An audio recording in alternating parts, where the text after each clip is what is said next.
of you have already visited inside, right? Yes. Anyway, the Basilica of St. Nicholas, this outstanding monument known throughout the world, stands as the prototype of the Apulian Romanesque style, with the 3 naves, the white stone, and the 4 corner towers. We have 2 on the front and 2 in the back. This one is also the bell tower. The consecration of the church happened in May 1087. May, it's very important. I will tell you why in a few minutes. Because what happened? Why do we have an Orthodox patron saint in Bari? We stole the body of St. Nicholas. We stole his bones. Yes. Stealer. Yeah. I will explain why. It's not because we wanted something different to do. There's a particular reason for this. There's a political reason behind this. Because when Bari belonged to the Byzantine Empire, it was a rich and powerful town. Then when we got invaded by the Normans, we lost power and money. So we were looking for a way to reconnect to the Byzantine Empire. So Abbot Elia from Bari, he said that he had a dream. In this dream, the spirit of Nicholas, who used to be Archbishop in Myra, Turkey, when he was alive, told him in his dream that he wanted his bones, his body, to be here in Bari, because Bari is right in between Orthodox and Catholic world.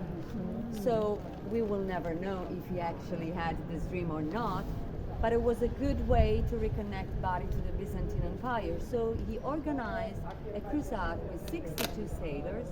They went to Myra, took the bones of St. Nicholas, and brought them back to Bari. Put them down in the crypt. They've been there ever since, down in the crypt in the soil. And from that moment on, St. Nicholas has become our patron saint. St. Nicholas is the patron saint of many towns in the world, but its body, its bones are here in Bari, okay? So for this reason, first of all, this is a double church, Catholic and Orthodox. Downstairs, the crypt is actually an Orthodox church. And also for this reason, St. Nicholas is the patron saint of sailors.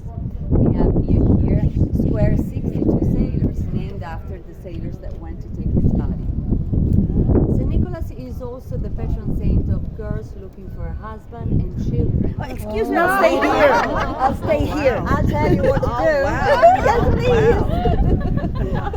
Why? He's the patron saint of girls looking for a husband. That in Italian we call zitelle. Zitella is someone who hasn't got a boyfriend yet and is looking for one and to get married. Zitella. Listen carefully. You have to come back December 6th if you want. Mario, December 6th, please. There is a story. When Nicholas was Archbishop in Myra, he came from a very rich family, was very generous, and he heard about a guy whose wife was dead, and he had 3 daughters that had to get married, but he had no money for the weddings. So Nicholas went by his house for 3 nights in a row, and he secretly left 3 bags full of golden coins by his window. So the guy had the money for the girls to get married. To this story, there is a connection with a tradition that has been going on for centuries in Bari. Every December 6th. December 6th is St. Nicholas Day worldwide, but here we have a celebration, a tradition that every 6th of December, very early in the morning, like 5 in the morning, the church is open. The square is full of people. It's freezing, but the ladies of the old town make hot chocolate, and it's very nice. So all the girls go down the crypt. There's a column protected by a steel grate. They remove the grate only the 6th of December, so that the girls can go around the column 3 times touching it, and apparently it works. Can we go back there today, please? Right now. Thank you. December 6th. December 6th. I don't know if you can do it. It's only on the 6th of And I December. don't know why finding a husband is considered a miracle. Anyway, they've been doing this. In this day and age, yes. They're endangered species, no? I don't agree. Endangered species, okay. Yeah. Okay, if you come back the 6th of December, so you see why we celebrate St. Nicholas twice in Bari, 6th of December and in May, because it was in the month of May that his bones arrived to Bari. So in May we have the big celebration. It goes on for 3 days, 7, 8 and 9 of May. The town is paralyzed, celebration everywhere. We have the statue of the saint in a boat that enters the port. So we celebrate twice. And finally, St. Nicholas is also the patron saint of children for a very similar story to the one of the girls, because apparently there were 3 kids, they were so poor they had no food, and Nicholas gave them 3 apples, but he warned the kids, he said, don't eat them, wait till tomorrow morning. And the kids were actually good, they didn't eat the apples. The morning after, they found 3 golden apples that the family sold, so they had money. So you see why St. Nicholas is always painted with 3 golden balls in his hands. The apples, and also for the story of the 3 bags of coins. And he's also often painted with 3 children standing before him. So if I say children and gifts, what this makes you think about? St. Nicholas, Santa Claus. Yeah, Santa Claus and St. Nicholas are the same person, and actually, till the late 30s, 40s, Santa Claus was dressed exactly like St. Nicholas. I mean, with a green and golden dress. Then what happened? Why is he dressed in red and white? Coca-Cola. Good. Good point. You studied. Yeah. The Coca-Cola company picked Santa Claus, as his main character for its commercials, and they made his dress red and white like the Coca-Cola logo. Yeah. So you see how the tradition of St. Nicholas and Santa Claus was born. So what's the original color again? Sorry? Green and red. golden. If you pick some vintage postcard, Christmas postcard, you can see him dressed like St. Nicholas. So we have basically 3 St. Nicholas: Santa Claus, Catholic Nicholas, Orthodox Nicholas. We have to say that across the years, the Orthodox world, and I mean Russia or other Orthodox countries, have tried to get the body back. There's no way we're going to get it. 25 years ago, Putin came to Bari. 25 years ago, it was allowed. And he gave us that statue that you see down there in the corner, the gray one. The gray In one. an attempt to get the body back. We were like, okay, thanks for this. Nice statue. try. Yeah, Nice try. yeah, Yes. but No. it Yeah. worked. Nice St. try. Nicholas Take a body hike. is gonna Yes. stay here. We're never gonna get it. Okay, I guess you all have been inside. That's I want to go back. because you should. There's a silver edge. Maybe if you can stick a finger, but you can't go around the column 3 times. I'll stick a finger. Stick a finger, I guess you only find a boyfriend, not a husband. What? Anyway, I usually give free time after the explanation, but I think you're fine with toilets, visiting inside, so we can go directly to the cathedral. We're gonna see cathedral and castle from the outside. Those are monuments that requires a ticket to get in, so we don't get in. Then we're gonna have a stroll in the little streets of the old town, where you will see the ladies making fresh pasta. And in the end, we will stop to the 2 main major squares of the old town, which are right in front of the new city, so you can have a look at the new city as well. Okay, so when you're ready, we can Yes. walk. The cathedral is very close. We will go through a typical street to get there. Okay? So you follow the flag. Alright, yeah.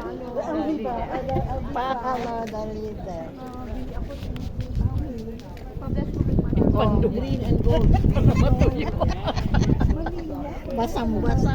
Oh, pero maganda oh. Kasi malamig. Oo, malamig.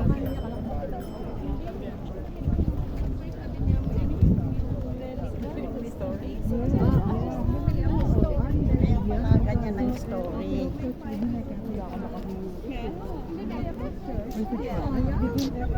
Maganda istorya pala, ano? Oo. Adriana, magpunta tayo ng December dito. Oo nga. You are Orthodox. Ako i-order yung mga bakla. Oo, di ba? Dami-dami.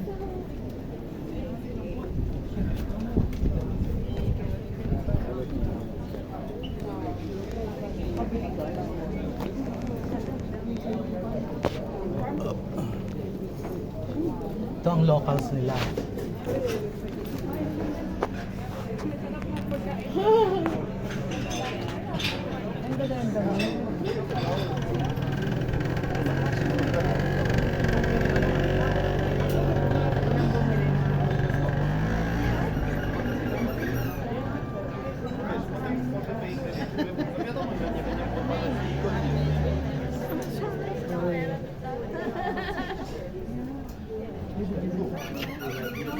This is the tindahan.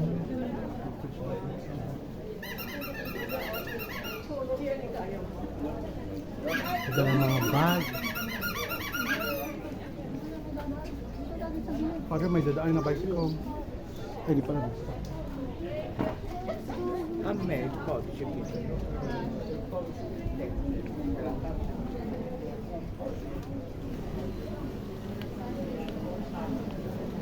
Homemade.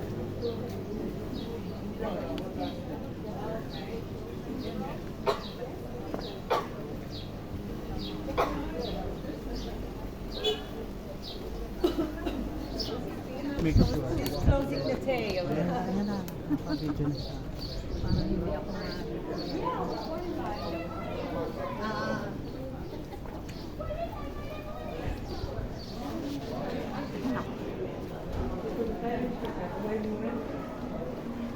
Kaya kung beses pa.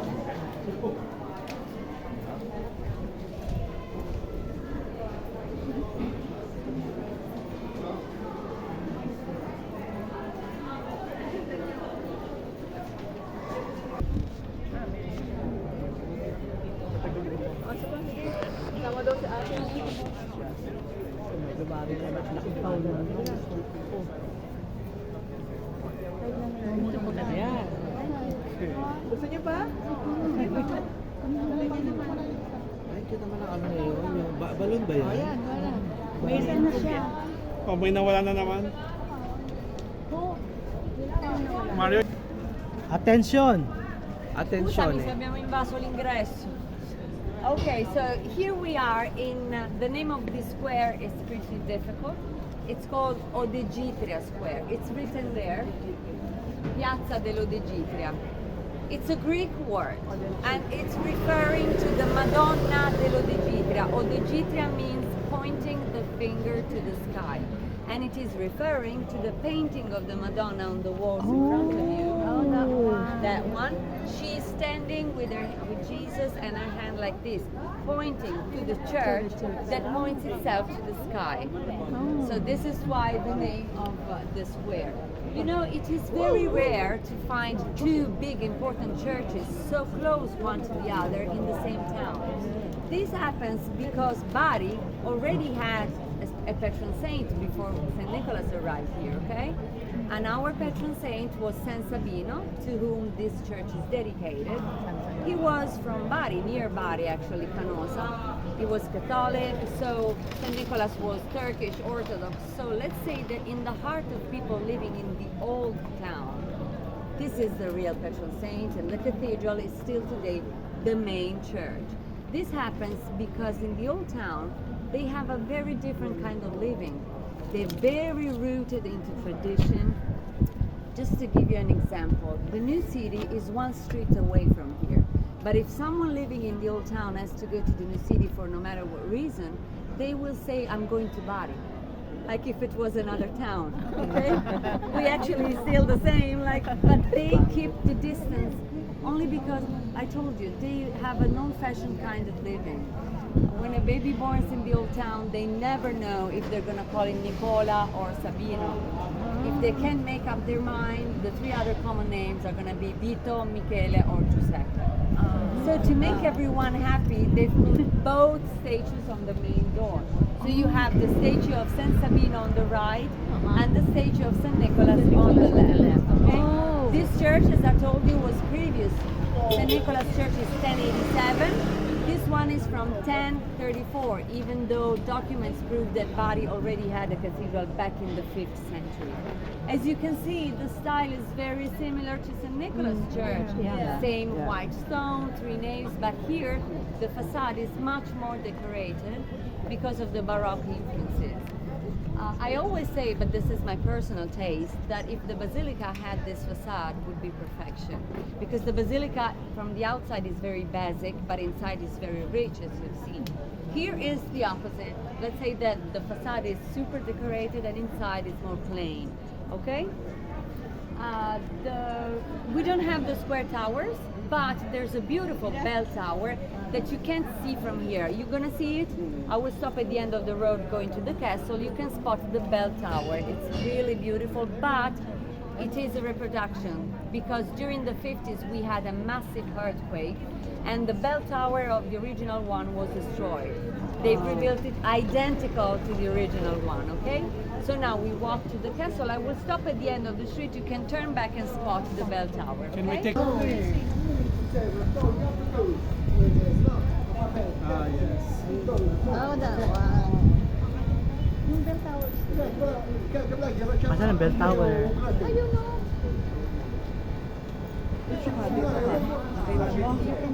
Ah, yun. Yun. Oh, yan. O, Tupperware na. Bili na kayo. Ha? Bili ka na daw.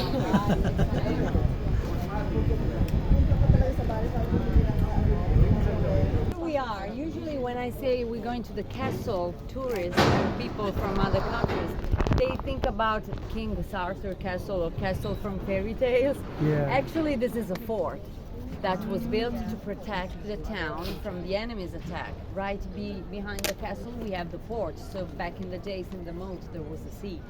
So the castle was actually built in the sea. The building of the castle started in 1131 on the orders of the Norman king Roger II.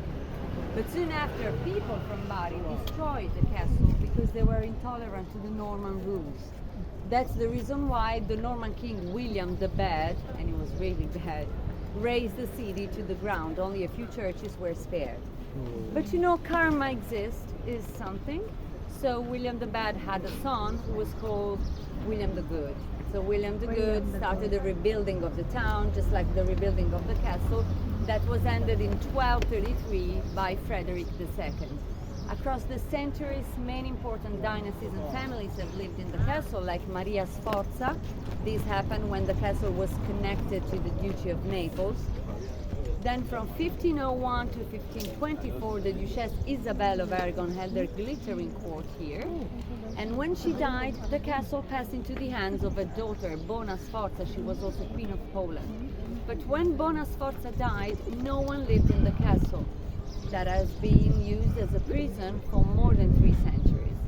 Today, inside the castle, we have the offices of the Superintendency of Apulian Artistical and Historical Monuments, and of course, we also use it for picture and painting exhibition all year long.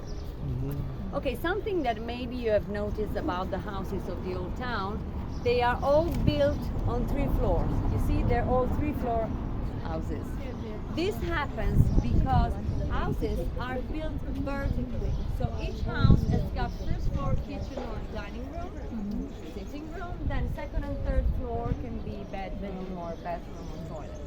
So this is why they are on 3 floors, and this also explains why, as you're gonna see in a while, many ladies of the old town are sitting at the table outside their houses, the door of their house, in the street, making homemade fresh pasta. That is called orecchiette because orecchio means ear, so they have the shape of little ears. This is Italian, but in our dialect we call them strascinate because it's a dialect word that means to pull the pasta with the knife on the wooden table. So we call them both, okay? So now we're gonna walk in this little street. Well, actually, every lady of the old town can make fresh pasta. They start at the age of 3, they sit by their grandma, and they learn this tradition. But in this street that its name is Arcobasso, Low Arch, but nobody calls it Low Arch Street. It's Orecchiette Street for the rest of the world. There's a specific concentration of ladies making fresh pasta. So now we're gonna have a little walk, we will go inside the court, and then we will exit here, and we will go to the 2 main squares, okay? So follow me, let's go to...